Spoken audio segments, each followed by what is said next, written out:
या चलिए देखिए, तो आज हम लोग पढ़ेंगे थेल्स प्रमेय। ये 5 मार्क्स का आपको 10th क्लास के एग्ज़ाम में आएगा और इस प्रमेय पर एक दो गो कम से कम ऑब्जेक्टिव, एगो 2 नंबर का क्वेश्चन भी दे सकता है। ठीक है, तो थेल्स थ्योरम जो होता है ज्योमेट्री का पार्ट होता है, ज्यामिति का। थेल्स एक व्यक्ति थे, उन्होंने एक थ्योरम दिया, मतलब प्रमेय दिया, प्रमाण दिया। किसे क्या उन्होंने कहा कि यदि किसी त्रिभुज की, उन्होंने बोला कि यदि किसी त्रिभुज की एक भुजा के समानांतर, एक भुजा के समानांतर कोई भी त्रिभुज ले लो।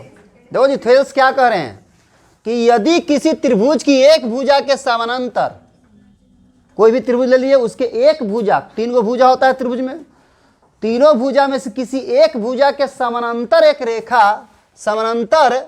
रेखा खींची जाए, एक रेखा खींची जाए, तो वह रेखा अन्य 2 भुजाओं को, देखो एक रेखा के समानांतर खींचे हैं तो बाकी 2 गो भुजा बचल है ना उस त्रिभुज का, तो अन्य 2 भुजा, जो बचा हुआ 2 गो भुजा, उसको एक ही अनुपात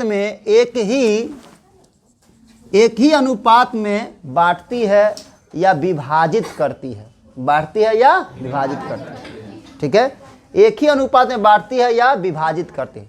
इसका मतलब क्या हुआ, देखो चित्र के हिसाब समझिए। थेल्स कह रहे हैं कि यदि किसी त्रिभुज की एक भुजा के समानांतर, कोई भी त्रिभुज ले लो, जैसे एक त्रिभुज यहां बना दी, ध्यान देखिएगा, एक त्रिभुज यहां पर हम लोग बना रहे हैं, एक त्रिभुज यहां बनाए, इसका नाम दे दिए ABC। ठीक, थेल्स क्या कह रहे हैं कि यदि किसी त्रिभुज की, तो एक त्रिभुज ले लिए, एक भुजा के समानांतर, कोई भी एक भुजा के समानांतर, चाहे इसके समानांतर में कोई ये भुजा है ना, इसका 3 भुजा है, एक AB है, BC है और AC है, 3 गो भुजा है। तीनों भुजा में से किसी एक भुजा के समानांतर एक रेखा खींच दो, तो एक ये जो BC भुजा है, इसके समानांतर में एक रेखा ऐसे खींच दिए, इसके समानांतर में। समानांतर किसको कहते हैं? अब ये लाइन है BC और ये एक भुजा इसके समानांतर खींचे हैं, तो इसको कितनों दूर तक आगे तरफ बढ़ाओगे, कभी मिलेगा नहीं। जब 2 गो भुजा एक ही डिस्टेंस पर हमेशा आगे की ओर जाता है तो उसको समानांतर रेखा कहते हैं। कितनों दूर तक आगे तक बढ़ाते जाओ, कभी मिलने वाला नहीं है, तो उसी को समानांतर रेखा कहते हैं। तो कह रहा था किसी त्रिभुज की, तो एक ABC एक त्रिभुज ले लिए, किसी त्रिभुज की किसी एक भुजा के समानांतर, एक भुजा ये BC था, इसी के समानांतर में एक रेखा खींच दी, एक रेखा खींच दी। तो ये रेखा क्या करेगा बताओ तुम ही? ये रेखा जो है, ये रेखा ऐसे खींचे हैं, तो ये जो AB जो भुजा था, बाकी 2, देखो इसके समानांतर में रेखा खींचे, नहीं बेटे, इसके BC के समानांतर में एक रेखा खींचे। ठीक, इसका नाम दे दिए, मान लो इसका नाम दे दिए D, यहां दे दिए E। ठीक, BC जो भुजा है त्रिभुज का, ये ABC त्रिभुज है ना, इसका 3 भुजा है, एक AB है, BC है, AC है और BC है। तो एक भुजा BC ले लिए, इसके समानांतर में एक रेखा खींच दिए DE। जो थेल्स कह रहा था कि इसे कोई भी त्रिभुज लीजिए, उसके समानांतर में एक रेखा खींच दीजिए। पहले क्वेश्चन समझो अच्छा से। तो ये एक मान लो हम BC के समानांतर में एक रेखा खींच दिए, तो बताओ तुम ही लोग, BC के समानांतर में रेखा खींचे हैं, तब बाकी 2 भुजा इसका कौन कौन बचल है? AB और AC।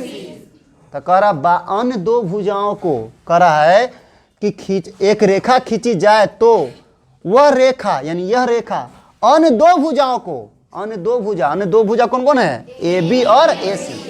इन दोनों भुजाओं को एक ही अनुपात में बांटती है या विभाजित करती है। एक ही अनुपात में बांटना मतलब क्या हुआ? एक ही अनुपात का मतलब बांटना हो, किसी यहाँ देखो ये जो DE रेखा खींचे हो, ये AB रेखा को 2 भाग में नहीं बांट रहा है, ये टोटल AB था, अब 2 भाग में बट गया, A से D और फिर D से B। ये बताओ तो AC को 2 भाग में नहीं बांट दिया, A से E और E से C, 2 भाग में बांट रहा है कि नहीं बांट रहा? तो कह रहा एक ही अनुपात में बांटेगा। एक ही अनुपात का मतलब होता है A से D अब बटा D से B जितना होगा ना, मतलब ए से डी का मान और डी से बी तक का मान, तो इससे इसमें भाग दीजिएगा और इधर करिएगा ए से ई अब बटा ई से सी, तो ये दोनों बराबर होगा। दोनों क्या होगा? बराबर। ये होता है एक ही अनुपात में बांटने का मतलब। एक ही अनुपात में बांटने का मतलब होता है ए डी बटा डी बी बराबर ए ई बटा ई सी। ये होता है एक ही अनुपात में विभाजित करना। एक ही अनुपात में विभाजित मतलब जिस अनुपात में इसको बांट रहा है, ए बी को बांट रहा है ना ये डी रेखा, उसी अनुपात में इसको भी बांटेगा। दो भाई है तो प्रॉपर्टी बांटता है तो कैसे बढ़ता है? ये जितना अनुपात में तुमको मिलेगा, जिस रेशियो में 50% तुमको मिला, 50% मतलब क्या? देखो परसेंटेज में 50% बोल दिए, उसी को रेशियो में बोलना रहेगा अनुपात में, तो 1/2 1/2 मतलब 1:2। यही ना हुआ? तो ये अनुपात में ना है ए डी बटा डी बी, तो इसको जिस अनुपात में बांटेगा इसको भी उसी अनुपात में बांटेगा। ठीक है, इसको जिस अनुपात में बांट रहा है इस रेखा को भी इसी अनुपात में बांटेगा। मतलब इसका मान जितना आएगा उतना ही मान इसका आएगा। यही थेल्स कह रहे थे कि किसी भी त्रिभुज का एक भुजा के समानांतर, याद कर लो, आ जाएगा थेल्स थ्योरम सीधा 2 नंबर में लिखने ही के लिए जो बोला हुआ है यही बोल देगा कि थेल्स थ्योरम को लिखे 2 नंबर में आ जाता है कभी कभी, या पाइथागोरस को लिखिए तो बोलना पड़ेगा यदि किसी त्रिभुज के एक भुजा के समानांतर एक रेखा खींची जाए, आराम से देखो हिलना नहीं चाहिए, एक भुजा के समानांतर एक रेखा खींची जाए तो अन्य दो भुजाओं को एक ही अनुपात में विभाजित करता है। पहले क्वेश्चन समझ में आया? क्वेश्चन कह रहा है यदि किसी त्रिभुज के, तो कोई त्रिभुज ले लिए ए बी सी, इस त्रिभुज के एक भुजा के समानांतर, ही बी सी एक भुजा था, इसके समानांतर में एक डी रेखा खींच दिए, एक रेखा खींचे, तो ये रेखा क्या कर रहा है? ये ए बी और ए सी को बांट रहा है कि नहीं बांट रहा है? तो बांट तो रहा है लेकिन कह रहा है एक ही अनुपात में बांटेगा। एक ही अनुपात मतलब सेम रेशियो, यहां से यहां बटा यहां से यहां, जो मान आएगा वही आएगा यहां से यहां, यहां से यहां। ए डी बटा डी बी बराबर ए ई बटा ई सी, एक ही अनुपात में बांटना। ठीक है, प्रॉपर्टी वगैरह बढ़ता है, 4 भाई है तो सबको एक ही अनुपात में बटेगा। 4 भाई है मतलब 1/4 1/4 1/4 1/4 भाग मिलेगा, तो एक ही अनुपात में ना बट रहा है। अरे बोलो, 2 भाई एक साथ रह गया, 2 भाई एक साथ रहा, तो ये दोनों भाई को जिस अनुपात में मिलेगा वो दोनों भाई को भी उसी अनुपात में ना मिलेगा। ठीक है, तो इसी को कहते हैं एक ही अनुपात में बांटना। मतलब यहाँ से यहाँ अब बटा यहाँ से यहाँ जितना मान होगा उतना ही ए ई बटा ई सी होगा। इसी को कहते हैं एक ही अनुपात में बांटना। तो क्वेश्चन पहले समझ में आया? बोलो, क्वेश्चन कह रहा था कोई भी त्रिभुज ले लो। अरे देखो यही मान लो कि से घनाभ के आकार का रूम है ना जी रूम। अब बताओ, चूहा है, अब बताओ ये रूम है, अब इसको रूम को हमको 2 भाग में बंटवारा, जमीनें हैं 2 भाग में बंटवारा करना रहेगा। तो बताओ बीच से दीवार खींचेंगे, तो दीवार जो खींचेंगे तो इस पूरा रूम को 2 भाग में नहीं बांट देगा। तो यहाँ से यहाँ जितना होगा उतना ही वहाँ से वहाँ होगा। बंटवारा तो करोगे तो बराबर बराबर, बंटवारा करो क्या करोगे? बराबर बराबर। तो जब बराबर बराबर कोई चीज़ करते हैं तो उसी को कहते हैं एक ही अनुपात में बांटना। एक ही अनुपात में बांटना। ठीक है, तो ए डी बटा डी बी बराबर ए ई बटा ई सी, ये प्रूव करने के लिए कह रहा है। तो एग्जाम में तुम्हारा क्वेश्चन कहेगा, ये बात नहीं करो, क्वेश्चन कहेगा सिद्ध करे कि, इसके जगह पर सिद्ध करे लिखल रहेगा। सिद्ध करे कि साफ साफ नहीं लिखा रहेगा थेल्स थ्योरम प्रूफ करिए, ऐसे नहीं लिखा रहेगा, या सिद्ध कीजिए, लिखा रहेगा सीधा क्वेश्चन सिद्ध कीजिए कि यदि किसी त्रिभुज की एक भुजा के समानांतर एक रेखा खींची जाए तो वह रेखा अन्य 2 भुजाओं को एक ही अनुपात में बांटती है या समानुपाती होती है, ऐसे लिखा रहेगा। तो क्वेश्चन पढ़ करके तुम एनसीईआरटी वाला क्वेश्चन पढ़ोगे उसका, हम तो आसान लैंग्वेज में लिखे हैं, क्वेश्चन में तुम्हारा थोड़ा सा अच्छा लैंग्वेज में लिख दिया है, मतलब ये लोकल लैंग्वेज हुआ तब बच्चा को समझ में है। ठीक है, तो मतलब सबका एक ही होता है। तो क्वेश्चन पढ़ करके समझना पड़ेगा, अच्छा ये थेल्स थ्योरम है, ये थेल्स यही बात बोला था। ठीक है, तो क्वेश्चन समझना पड़ता है।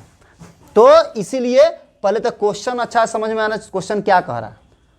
तो थेल्स कहेगा प्रूव करिए, थेल्स थ्योरम प्रूव करिए, सिद्ध कीजिए कि यदि किसी त्रिभुज की एक भुजा के समानांतर एक रेखा खींचेंगे तो अन्य दो भुजाओं को एक ही अनुपात में बांटेगा, यही सिद्ध करिए। यानी ये सिद्ध करना हमको कि AD बटा DB होगा बराबर होगा AE बटा EC के। तो ये तो हुआ क्वेश्चन। अब ये सिद्ध कैसे होगा वो समझना है। तो 3-4 स्टेप में, 4 स्टेप में ये सिद्ध होता है। ठीक है, कितना स्टेप में? 4। एक एक स्टेप सीखेंगे। पहले पहला स्टेप सीखेंगे। पहला स्टेप में लिखते हैं उत्पत्ति। क्या लिखते हैं? उत्पत्ति। अब उत्पत्ति में क्या लिखाता है?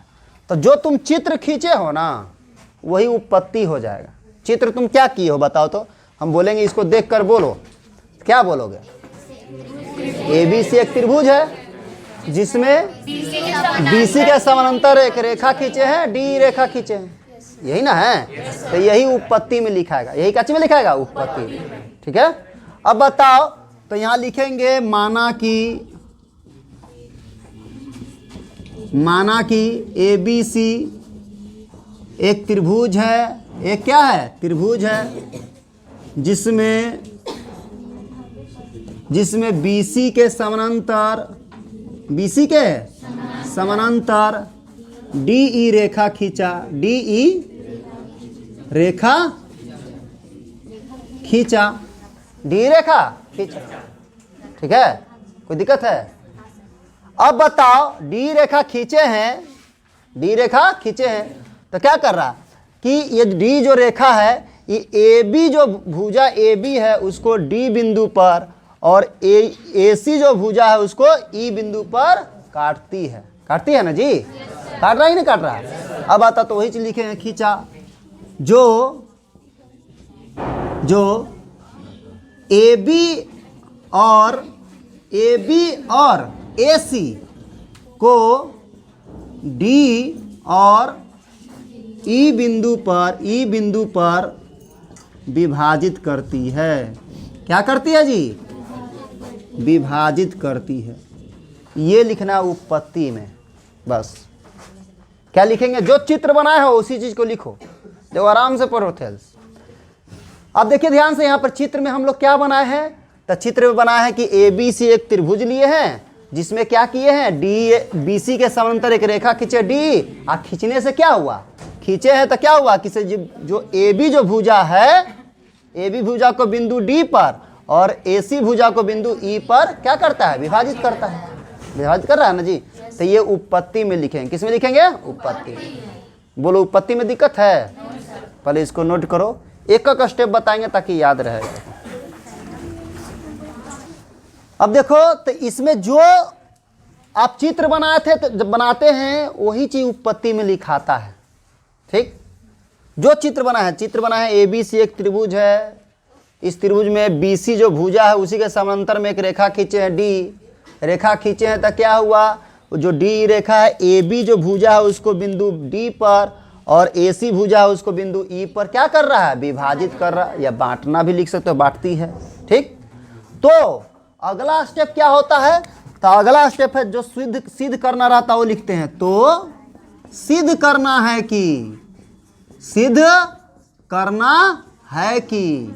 एग्जाम में बोल रहा है क्या सिद्ध करने के लिए? कहेगा क्वेश्चन सिद्ध करिए कि यदि एक भुजा के समानांतर एक रेखा खींची जाए। यानी कह रहा था कि एक भुजा के एक समानांतर एक रेखा खींचिए, ये कह रहा है क्वेश्चन में।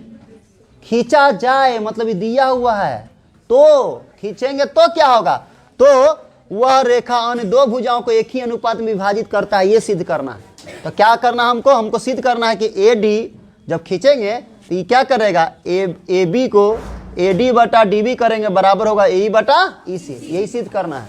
तो सिद्ध करना है कि AD बटा DB बराबर होगा AE बटा EC के। अब बोलो दूसरा स्टेप में दिक्कत है? बोलो थेल्स थ्योरम में दूसरा स्टेप में दिक्कत है? क्या सिद्ध करना है जी? AD बटा DB। यहीं से देखो, रटो नहीं। AD बटा DB बराबर AE बटा EC। नाम चेंज रह सकता है, आप भी कर सकते हैं। बोलो दूसरा स्टेप में दिक्कत है किसी को? सिद्ध क्या करना है? AD बटा DB बराबर AE बटा EC। बोलो दिक्कत दूसरा स्टेप में? किसी को दिक्कत है? नहीं। अब अगला लिखेंगे रचना। क्या लिखेंगे? रचना। रचना में क्या होता है, जब भी हमको सिद्ध करना रहता है, रचना जब भी हमको सिद्ध करना रहता है तो अपना मरीज से कुछ ना कुछ रचना करना पड़ता है। जैसे हम यही बोलेंगे रूम को बांटना है, दो भाई में लड़ाई हो रहा है तो बांटना है, तो बांटेंगे कैसे? जब रचना करेंगे। रचना मतलब दीवार यहाँ से खींचेंगे तब ना दोनों को संतुष्टि होगा कि ना तू उधर में झाँक रहा है ना हम इन्हें से झाँकेंगे, लड़ाई ये नहीं होगा, है ना। कितना लोग तो सीढ़ी भी अलग अलग करवा लेता है, 10 फीट का फ्रंटे है उनमें वो लड़ाई कर लिया है तो नहीं वही सीढ़ी से नहीं जाएंगे। तो भाई भाई में लड़ाई होता है?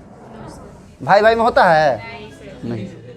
भौजाई और कुछ में होता है, दोनों के भाई के पत्नी में लड़ाई होता है।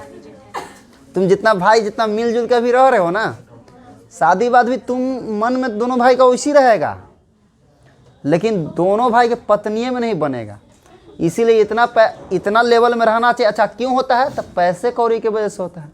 एगो भाई कम कमाता है वो थी, तो इसीलिए सही टाइम पर क्या होता है कि अब दोनों अगर सेटल हो जाए तो देखते हो दोनों का जॉब हो गया तो एगो उधर चल गया है वो कहीं और रह रहा है, तो कभी लड़ाई झगड़ा होगा? आएगा कोई शादी ब्याह में तो दोनों गोतनी मिलेगी, गला उला मन में है कि ये वाला ये हार पहन ले है, अपना देखेगी।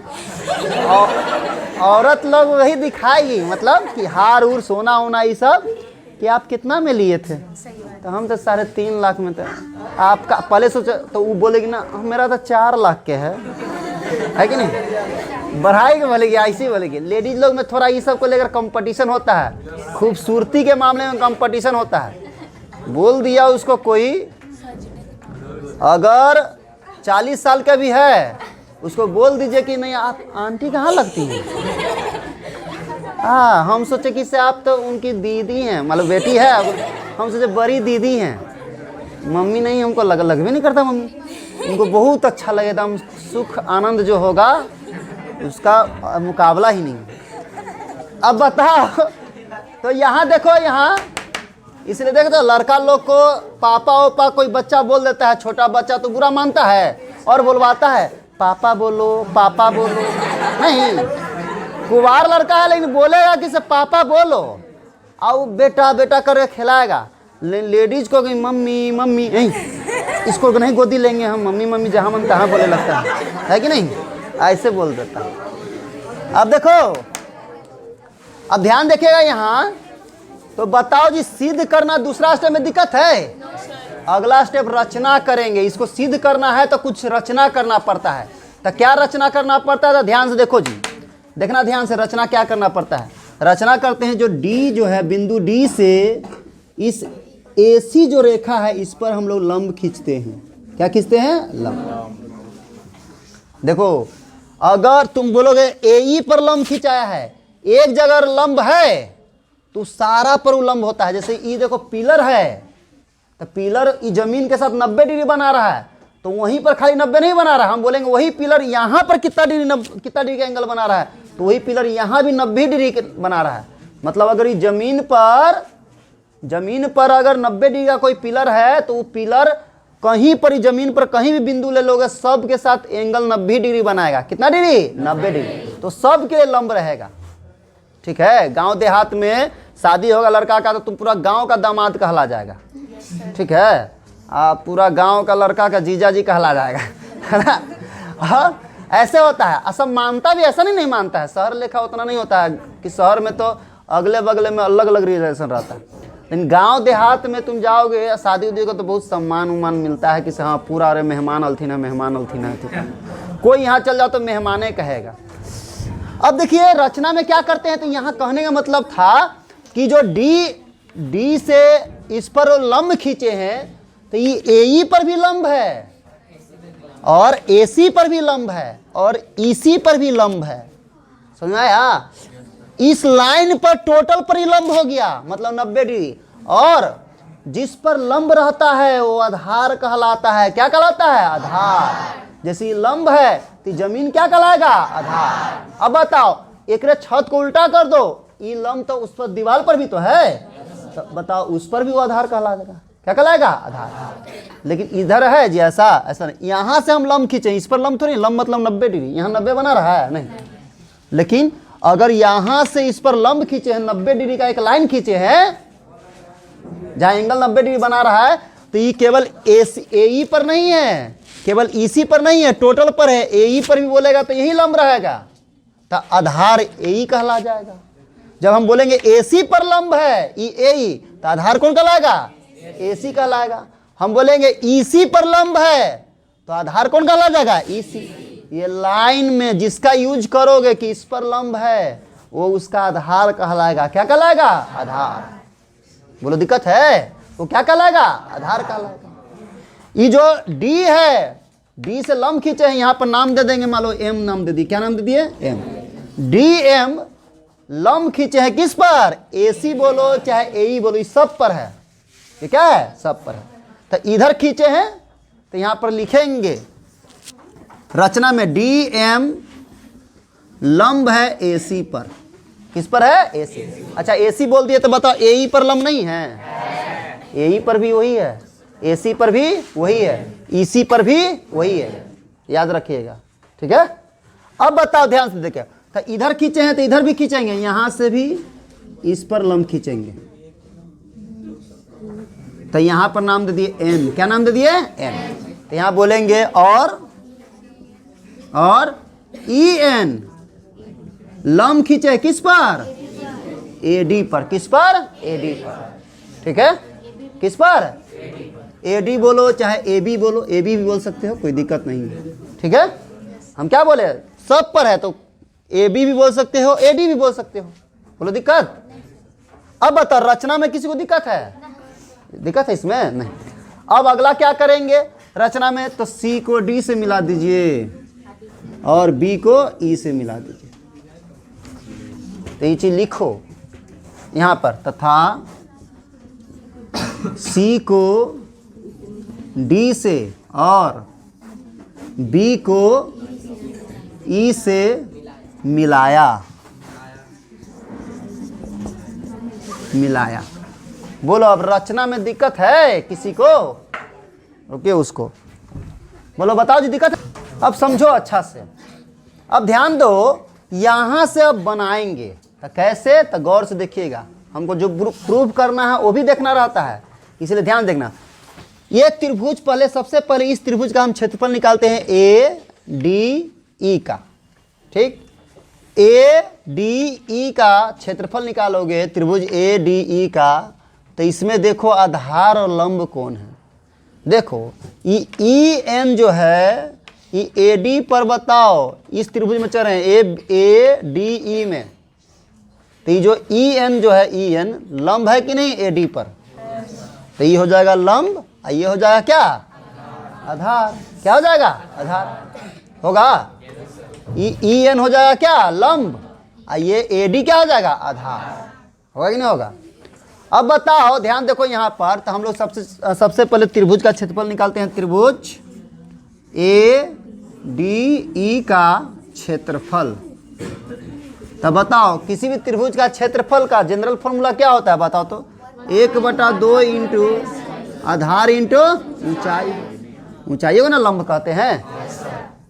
अब बताओ, तो त्रिभुज ए डी ई का क्षेत्रफल बराबर 1/2 इंटू आधार। ए डी में चलो, ए डी ई लंब है तो आधार कौन होगा जी? A D. तो आधार हो गया ए डी, इंटू लंब मतलब ऊंचाई, ऊंचाई कौन हो गया? E N. ठीक, इसको हम लोग समीकरण फर्स्ट मानेंगे। क्या मानेंगे? समीकरण फर्स्ट। ठीक है। अब ऐसा त्रिभुज लेंगे इधर जिसका लंब यही रहे, ई एन ही रहे। ई एन ही क्या रहना चाहिए? लंब। तब बताओ ई एन जो लंब, ई एन जो रहेगा वो इस त्रिभुज पर नहीं रहेगा। B D E, B D E को देखो, बी डी ई। इस त्रिभुज को देखो, बी डी ई। इस त्रिभुज में बताओ जो ई एन है, ई एन, इसका भी लंब यही ना होगा जी? इस त्रिभुज का बी डी ई का भी लंब ई एन ही ना होगा? आधार कौन होगा? डीबी होगा। क्या होगा? डीबी होगा। डीबी ना होगा जी आधार, क्योंकि इसका आधार ई है तो इसका आधार कौन होगा? ई होगा। बोलो दिक्कत है? तो अब त्रिभुज किसका निकालेंगे क्षेत्रफल? त्रिभुज बी डी ई का। तो लिखेंगे यहाँ त्रिभुज बी डी ई का क्षेत्रफल। तो क्या लिखेंगे? 1/2 इंटू आधार। तो आधार कौन होगा जी? डीबी। कौन होगा? डीबी। डीबी पर लंब नहीं है वो ई एन। इंटू ऊंचाई कौन होगा जी? ई एन ही होगा। ऊंचाई कौन होगा? E N. ठीक। अब क्या करते हैं? तो हमारा आधार दोनों का त्रिभुज का क्षेत्रफल निकाल लिए, जिसमें ऊंचाई किसको लिए हैं? ई एन को लिए हैं। तो इधर से निकाले। अब जो आया है पहला दूसरा समीकरण से पहला समीकरण में भाग दे देते हैं। क्या देते हैं? भाग। ठीक है। अब यहां पर लिखेंगे समीकरण सेकंड से फर्स्ट में भाग देने पर। क्या देने पर? भाग देने पर। तो भाग देने का तरीका क्या होता है जी? बराबर के उधर वाला को उधर वाला से, इधर वाला को इधर वाला से। तो सेकेंड से फर्स्ट में देना है, मतलब फर्स्ट वाला को ऊपर रखना है, सेकेंड वाला को नीचे। ऐसा क्यों करते हो वो भी देखना, क्योंकि जो प्रूव करना है उसको देखते हैं। देखो ध्यान से, पहला इधर वाला देखो जी, पहला समीकरण त्रिभुज ए डी ई का क्षेत्रफल बटा त्रिभुज बी डी ई का क्षेत्रफल इस तरफ हो गया बराबर। उधर देखो, उधर में ऊपर में के पहला वाला में क्या है? 1/2 into A D into E N बटा 1/2 into D B into E N. ठीक है। अब बोलो, ई एन से ई एन कटेगा? 1/2 से 1/2 कट गया। तो बताओ क्या आ गया यहाँ पर? यहाँ आ गया त्रिभुज ए डी ई का क्षेत्रफल बटा त्रिभुज बी डी ई का क्षेत्रफल बराबर ए डी बटा डी बी। देखो तो पहले ए डी बटा डी बी लाना था कि नहीं लाना था? तो इसलिए हम ऐसा आधार लिए ताकि ए डी आ जाए और डी बी आ जाए। ठीक है। ऊंचाई हम ई एन लिए है दोनों में, ताकि ई एन से ई एन कट जाए, उसी के हिसाब से लिया जाता है। ठीक। अब जैसे इस तरफ किए हैं वैसे उस तरफ करें। अब बताओ उस तरफ भी ये जो त्रिभुज है ए डी ई, इसके लिए ई लंब नहीं है क्या? ई जब लंब लोगे तो आधार ए ई होगा। बोलो। तब वैसे ही करेंगे उस तरफ। अब बताओ लिखेंगे त्रिभुज फिर से ए डी ई का क्षेत्रफल। ए डी ई का, फिर से ए डी ई का क्षेत्रफल 1/2 इंटू आधार। तो आधार कौन होगा जी? ए ई इंटू ऊंचाई कौन होगा? D M. कौन होगा? D M. बोलो दिक्कत? ये समीकरण हो जाएगा 4, भले थर्ड, ये कौन हो जाएगा? थर्ड। ठीक है। या इसको तुम ले लो थर्ड, इसको ले लो क्या? 4। अब देखिए ध्यान से, अब कौन लेंगे? ऐसा लेंगे ताकि आधार ईसी आए। आधार क्या आ जाए? ईसी। तो कौन त्रिभुज लेंगे? सी डी ई में। सी डी ई में। तो चलेंगे त्रिभुज सी डी ई में। ई का क्षेत्रफल क्या होगा जी? 1/2 इंटू आधार। तो आधार कौन होगा? ईसी। ऊंचाई तो वही ना होगा जी? डीएम। ये समीकरण कौन होगा? 5। अब फिर वैसे करेंगे, इससे इसमें भाग दे देंगे। तो लिखेंगे समीकरण 5 से 4 में भाग देने पर। क्या देने पर? भाग देने पर। तो त्रिभुज ए डी ई का क्षेत्रफल बटा त्रिभुज सी डी ई का क्षेत्रफल कितना है जी? तो उधर 1/2 इंटू ए ई इंटू डी एम बटा 1/2 इंटू ई सी इंटू डी एम। बोलो जो जो काटता है काटो। डी एम से डी एम कट जाएगा। 1/2 से 1/2 कैंसिल, तो क्या बच गया? त्रिभुज ADE का क्षेत्रफल बराबर AE, इधर है क्या जी? त्रिभुज CDE का क्षेत्रफल, है ना? सीधा AE बटा क्या बचल है? EC। ये समीकरण ले लेंगे 6। क्या ले लेंगे? 6। देखो तो जो प्रूव करना था AE बटा EC, यहाँ AE बटा EC आया है? बोलो बोलो, दिक्कत है? अब देखो ध्यान से, यहाँ पर यहाँ तक दिक्कत किसी को? सबसे पहले ये वाला त्रिभुज लिए ADE, इस त्रिभुज में EN लिए लंब, तो ये हो गया आधार। अब ये आधार लिए AD, हमको प्रूव करना है AD बटा DB, तो एक बार आधार ये वाला लेंगे, वैसा त्रिभुज बनाएंगे, तो त्रिभुज कौन होगा? BDE। लंब तो वही रहेगा, आधार ही हो जाएगा, और दोनों भाग दे दिए, तो आ गया AD बटा DB। और उधर से फिर चले वही त्रिभुज लिए ADE, और अबरी लंब ले लिए कौन? DB, और आधार ले लिए AE पहले, और फिर ले लिए EC, फिर भाग दे दिए, तो आ गया हमारा क्या? AD बटा DB बराबर AE बटा EC। बोलो दिक्कत है? बोलो जी, यहाँ तक दिक्कत किसी को? अब जो 2 गो समीकरण आया है, कौन कौन? जो भाग देने पर समीकरण 3 और 6 को देखो, 3 और 6 को देखो जी। ऊपर में ये ADE का क्षेत्रफल, इसका भी ADE का क्षेत्रफल है? बोलो।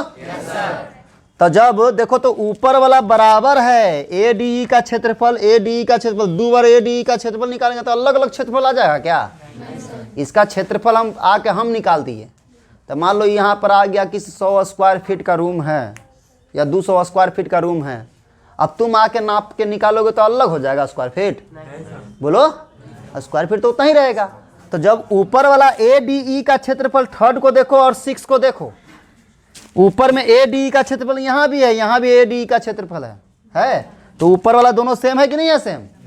बोलो, ऊपर वाला जब सेम है और नीचे वाला देखो, त्रिभुज BDE का क्षेत्रफल, BDE का क्षेत्रफल, इधर में क्या है जी? CDE का क्षेत्रफल, CDE का क्षेत्रफल। दोनों त्रिभुज बताओ, ये BC है और D है, रेखा समानांतर रेखा दोनों के बीच में ना है? बोलो। ये देखो दोनों त्रिभुज को देखो, इधर वाला एक त्रिभुज देखेंगे BDE, एक त्रिभुज देखो कौन? CDE। दोनों त्रिभुज ये दोनों लाइन के नीचे है? अरे बोलो, ये दोनों लाइन के नीचे ना है जी। जब दोनों लाइन के नीचे है तो रूल होता है एक ज्योमेट्री का कि यदि कोई 2 त्रिभुज एक ही आधार और 2 समानांतर रेखा के बीच में रहता है तो दोनों का क्षेत्रफल बराबर आता है। दोनों का क्षेत्रफल क्या होता है? बराबर। ऊपर वाला का तो बराबर है ये ना है जी, दोनों तो सेम है। नीचे वाला को ना बराबर प्रूव करना है, तो नीचे वाला केवल प्रूव कर दे बराबर, तो क्या होगा उससे? तो ध्यान देखो, जब ध्यान देखिएगा, ऊपर वाला सेम है, नीचे वाला देखो, दोनों त्रिभुज को देखो, BDE को और CDE को, दोनों इन्हीं दोनों लाइन के बीच में है। तो ज्योमेट्री का नियम होता है कि अगर कोई 2 त्रिभुज, यदि कोई 2 त्रिभुज एक ही आधार और 2 समानांतर रेखा के बीच का हो तो दोनों त्रिभुज का क्षेत्रफल क्या होता है? बराबर होता है। दोनों त्रिभुज का क्षेत्रफल क्या होता है? बराबर होता है। ठीक है, तो यहाँ लिखेंगे वो चीज़। नहीं जानते हैं तो जानिए कि ये बराबर, जैसे आप बच्चा थे तो बच्चा में थोड़ी नहीं जानते थे कि हाँ पापा किसको बोलना है, चाचा किसको बोलना है। बताया गया कि देखो नहीं कि ये तुम्हारे पापा हैं, ये तुम्हारे चाचा है, ये दादा है, तो उसी को ना बोलते हैं। तो नहीं जानता था बच्चा, तो पहले कोई और बोल देता था। तो जो चीज़ नहीं जानते जानिए, आज के बाद जान जाइए कि यदि कोई 2 गो त्रिभुज है, वो एक ही आधार और 2 गो समानांतर रेखा के बीच में रहेगा तो दोनों त्रिभुज का क्षेत्रफल क्या होगा? बराबर होगा। दोनों त्रिभुज का क्षेत्रफल क्या होगा? बराबर। ये याद रखना कि दोनों के त्रिभुज का क्षेत्रफल बराबर होता है। ठीक, तो यहाँ लिखेंगे, यहाँ त्रिभुज, ये नीचे वाला BDE, क्योंकि ऊपर वाला तो सेम ना है जी। त्रिभुज BDE तथा त्रिभुज CDE एक ही आधार और दो समानांतर रेखा के बीच स्थित है,